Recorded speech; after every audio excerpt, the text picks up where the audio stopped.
नमस्कार. एका नवीन व्हिडिओमध्ये तुम्हा सर्वांचं पुन्हा एकदा स्वागत. आजचा विषय जरा ज्वलंत आहे. आपल्या भारतामध्ये जशी जातीय विषमता आहे, जी आता थोडीफार कमी होऊ लागली आहे, तर जशी जातीय विषमता आहे त्याचप्रमाणे आर्थिक विषमतासुद्धा आहे. जी आर्थिक विषमता आजसुद्धा नष्ट झालेली नाही, उलट ती वाढते आहे. गरीब आणि श्रीमंतामधील दरी खूप मोठी झालेली आहे आणि ती अभेद्य आहे असं वाटू लागलं आहे. गरीब हा खूप गरीब होत चालला आहे आणि श्रीमंत हा खूप श्रीमंत होत चालला आहे. हा विषय सुचण्यामागचं कारण, काल मी एका पोस्ट ऑफिसमध्ये गेलो होतो, जिल्ह्याच्या हेड पोस्ट ऑफिसमध्ये. पैसे थोडे काढायचे होते पोस्टातून. तर मी ज्यावेळी गेलो, दुपारी 1ची वेळ होती. 5 की 6 कस्टमर माझ्या पुढे होते.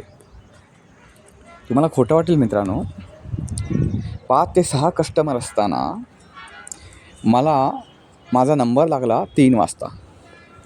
म्हणजे पोस्टाचं काम किती ढिम्मपणाने सुरू आहे, किती हळूहळू सुरू आहे हे तुम्हाला कळेल. आजचं जग तुम्हाला माहिती आहे. बरं, पोस्टाच्या अशा काही गोष्टी आहेत की ज्या ऑनलाईन ऑपरेटच होत नाहीत. दुसरी गोष्ट म्हणजे ATM दिलं तर ते पोस्टातच चालतं. एकीकडं कोअर बँकिंगची प्रणाली अनेक बँकांनी, म्हणजे जवळपास सर्वच बँकांनी सुरू केलेली आहे. कुठलंही ATM कुठेही चालतं, पण पोस्टा अजून कोअर बँकेपर्यंतसुद्धा पोचलेलं नाही. ही केंद्र सरकारच्या मित्रांनो खात्याची अवस्था आहे. बरं, राज्य सरकारच्या किंवा जिल्हा खात्याची, जिल्हा प्रशासनाच्या खात्याची कुठल्या नव्हे, केंद्र सरकारच्या खात्याची अशी अवस्था आहे. दुसरीकडे आपण जे म्हणतो की पोस्ट आता इतिहास जमा होण्याच्या मार्गावर आहे. पूर्वी तार होती, तारचा खर्च मिळायचा, तारमधून खूप उत्पन्न मिळायचं. अर्जन्सी काय निरोप पाठवायचा असेल कोणाला तर तार केली जायची पूर्वी. त्यानंतर टपालमधून उत्पन्न मिळू लागलं पोस्टाला. म्हणजे पोस्टकार्ड असेल, आंतरदेशीय पत्र असेल, त्यानंतर आपण काय पार्सलं पाठवायची, त्याच्यातून उत्पन्न. त्यावेळी कुरिअर सर्व्हिस काय नव्हती एवढी पॉप्युलर, त्यामुळे त्याच्यातून उत्पन्न मिळायचं. आज त्या सगळ्या गोष्टी हळूहळू कमी व्हायला लागल्यात. बरं, दुसरीकडे पोस्टाचा कारभार सगळीकडेच असा आहे का, तर असं अजिबात नाही. हा काही ठिकाणी आहे, पण तो जिल्ह्याच्या मुख्य कार्यालयामध्ये असा कारभार असावा ही किती शोकांतिक आहे आपल्यासाठी. काही ठिकाणी पोस्टानं खूप प्रचंड चांगला कारभार करून दाखवलेला, विशेष करून ग्रामीण भागात बँकिंगसारखी सेवा, सेविंग अकाउंट काढायला लावणं वगैरे, ही पोस्टाची कामगिरी खरोखरच कौतुकास्पद. म्हणून मी त्या खात्याला दोष देत नाही, तर तिथल्या कर्मचाऱ्यांना दोष देतो. म्हणजे एवढं हळूहळू काम जर असेल, लोकांपाशी अलीकडे वेळ नसतो, तर तुमचं काम कसं झालं. आणि परवाच एक बातमी होती, हा व्हिडिओ बनवण्याचा आता आणखी एक कारण. परवाच केंद्र सरकारनं 7वा वेतन आयोग संपल्याचं जाहीर केलं आणि 8व्या वेतन आयोगाच्या स्थापनेला मंजुरी दिली. म्हणजे पुढच्या वर्षभरात याच लोकांना 8वा वेतन आयोग लागू होईल. एक वेतन आयोग लागू झाला की त्यांना किती फायदे प्रचंड वाढतात हे आमच्या काय नजरेआड झालेलं नाही. एकीकडे ही सरकारी कर्मचाऱ्यांची अवस्था आहे आणि दुसरीकडे खाजगी कर्मचाऱ्यांची अवस्था कशी आहे हे तुम्ही पाहता. कारण खाजगी क्षेत्रात काम करणारा वर्ग हा सरकारी क्षेत्रात काम करणाऱ्या वर्गापेक्षा दुपटीपेक्षाही जास्त आहे. खाजगी क्षेत्रामध्ये रिझल्ट द्यायला लागतो, तर तुमचा पगार वाढतो आणि तुम्हाला फॅसिलिटी मिळतात. पण त्या फॅसिलिटी कुठल्याही प्रकारे तुलना केली तरी गव्हर्नमेंट फॅसिलिटीपेक्षा जास्त नसतात. निम्म्या असतात म्हटल्या तर वावगं ठरू नये. मला सांगा, ही आर्थिक विषमता कोणी निर्माण केली, तर सरकारने केली. एकीकडे म्हटलं जातं की सरकारच्या तिजोरीमध्ये पैसा नाही, तर या लोकांना एवढ्या मोठ्या फॅसिलिटी दिल्या जातात. दुसरीकडे यांच्याकडे अजिबात काम करण्याची क्षमता नाही. दुसरी गोष्ट म्हणजे ते सरकारी बाबू जे म्हणतात त्यांच्यामध्ये काम करण्याची क्षमता नाही, काम स्पीडली करण्याची क्षमता नाही. या सगळ्या गोष्टी त्यांच्यामध्ये दिसतात. अगदी रुकू त्यांच्या पद्धतीनं काम करतात.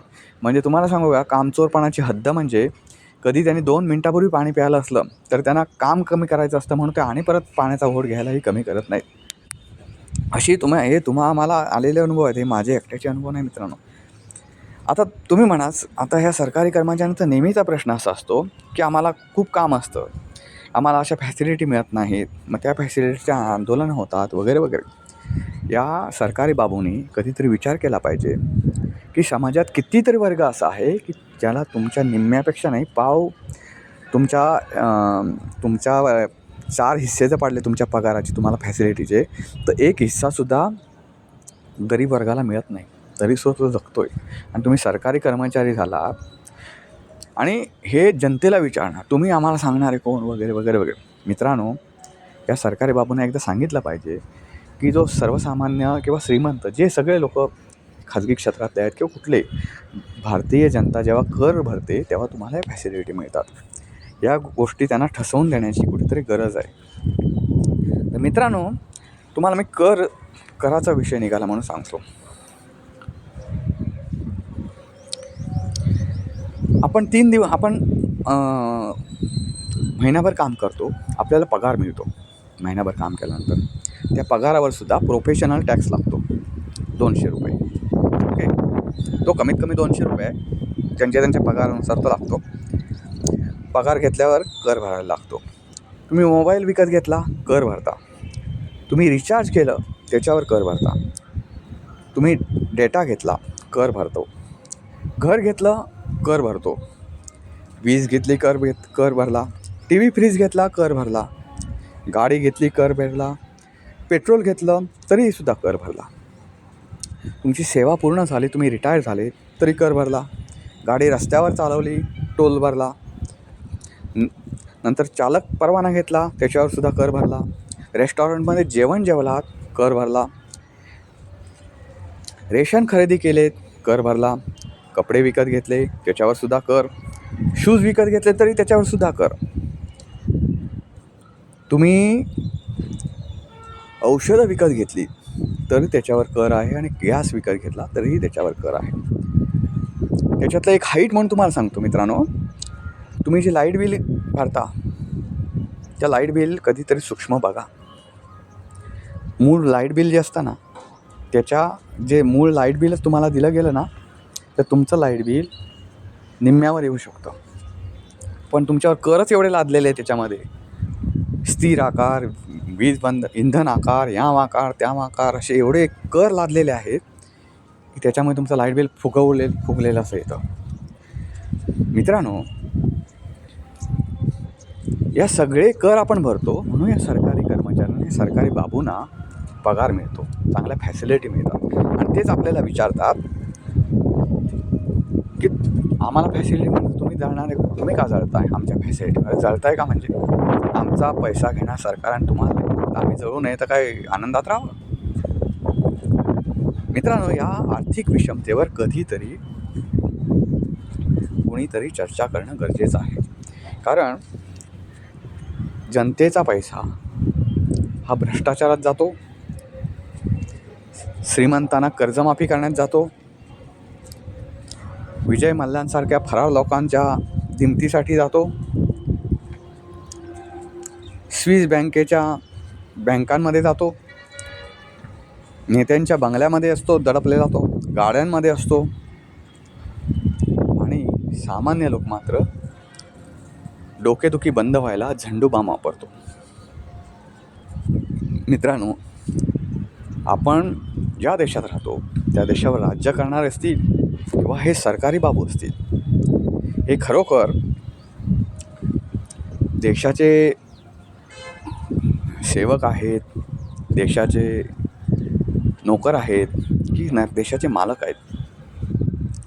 आणि हे लोक आम्ही देशाचे ग्राहकच असं बोर्ड लावलेलं असतं बघ वेगवेगळ्या शासकीय कार्यामध्ये, ग्राहकच आपले देव. कशाला ते खोटं लावता? अहो, पाय पुसण्याची किंमत नाही देत तुम्ही कस्टमरला, आणि कशाला ते बोर्ड लावता? बऱ्याच सरकारी खात्यांचं एक मी सांगितलं पोस्टाचं, तुम्ही हायवे विभाग आहे, राष्ट्रीय महामार्ग विभाग, त्याचा बघा बरं. राष्ट्रीय महामार्ग विभाग हा केंद्र सरकारच्या अखत्यारीत येतो. त्या राष्ट्रीय महामार्ग विभागात गेलात ना, तर पाय पुसण्याची सुद्धा किंमत मिळत नाही. अगदी आपली तर सामान्य लोकांची तर अवस्था सोड, आमदाराला सुद्धा विचारित नाही ते, कारण त्यांचं आमदाराशी काही संबंध येत नाही, आमदार काहीच करू शकत नाही त्यांचं, कारण ते खातं आहे केंद्र सरकारच्या अखत्यारीत. त्यामुळे आमदारांनी सांगूनसुद्धा रस्त्याची परिस्थिती सुधारली जात नाही. आमदार आधी पहिली गोष्ट एवढं जीव तोडून सांगतच नाही, एकदा निवेदन देण्याचं काम करतो, सुधारली तर सुधारली, नाही तर चला आमचं काम नाही ते म्हणून सांगून देतो. पण जो एखादा पोटतिडकीनं बांधणारा आमदार असेल तर त्यालासुद्धा हा सरकारी कर्मचारीही विचारित नाही. म्हणजे तुम्ही एक अवस्था बघा काय आपल्या देशाची चालू आहे ती. मित्रांनो, आपण एवढे मोठमोठे कर भरतो, आयुष्यामध्ये कर भरण्यातच आपला जन्म जातो.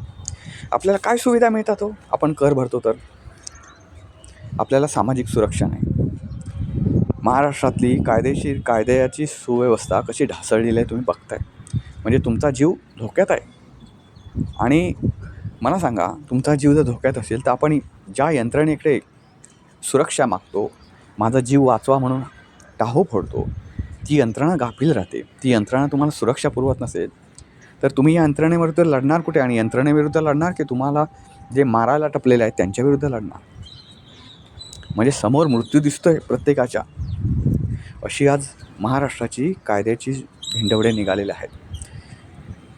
आपण एवढा मोठा कर भरतो, आपल्याला सामाजिक सुरक्षा नाही, आपल्याला पेन्शन नाही, पेन्शन आपणच गुंतवायची, पेन्शनसाठी पैसे आणि मग आपण पेन्शन घ्यायची. वैद्यकीय सुविधा तर अजिबातच नाहीत, मुलांसाठी चांगल्या शाळा नाहीत, सार्वजनिक वाहतूक व्यवस्था चांगली नाही, हवा खराब आहे, पाणी खराब आहे. आता पाणी खराब आहे म्हणून तुम्हाला कळलं, बुलढाण्याचा प्रकार तुम्हाला माहिती असेल. पाण्याच्या प्रदूषणामुळे तिथे टक्कल पडण्याचा आजार लोकांना झालेला आहे. पाणी खराब आहे, फळे आणि भाज्या विषारी आहेत, रुग्णालयाचा खर्च महाग आहे, दरवर्षी वाढणारी महागाई हे गगनाला भिडले. त्याच्यात अनपेक्षित येणारा खर्च आणि अनाहूतपणे येणारं संकट, या सगळ्या गोष्टी या पलीकडच्या आहेत. एवढ्या सगळ्याशी सामना करून कर भरायचा आणि सरकारने 7वा वेतन आयोग आणायचा आणि 8वा वेतन आयोग लागू करून कर्मचाऱ्यांना खुश करायचं. दुसरीकडे जो खाजगी क्षेत्रात काम करणारा वर्ग आहे त्यांच्याकडे मात्र दुर्लक्षित करायचं. तो शोषला जातो आहे, त्याचं रक्त शोषलं जातं आहे. याच्याकडे सरकार कधी लक्ष देणार आहे? मित्र, हा व्हिडिओ तुम्हाला कसा वाटला ते नक्की कळवा. नुसतं नक्की कळवू नका ना, ते नाही कळवलं तरी चालेल. पण मित्रांनो, कधीतरी भेटू नका या प्रश्नाविरुद्ध लढण्यासाठी. पुन्हा भेटू पुन्हा एका अशा नवीन व्हिडिओसह. तोपर्यंत नमस्कार.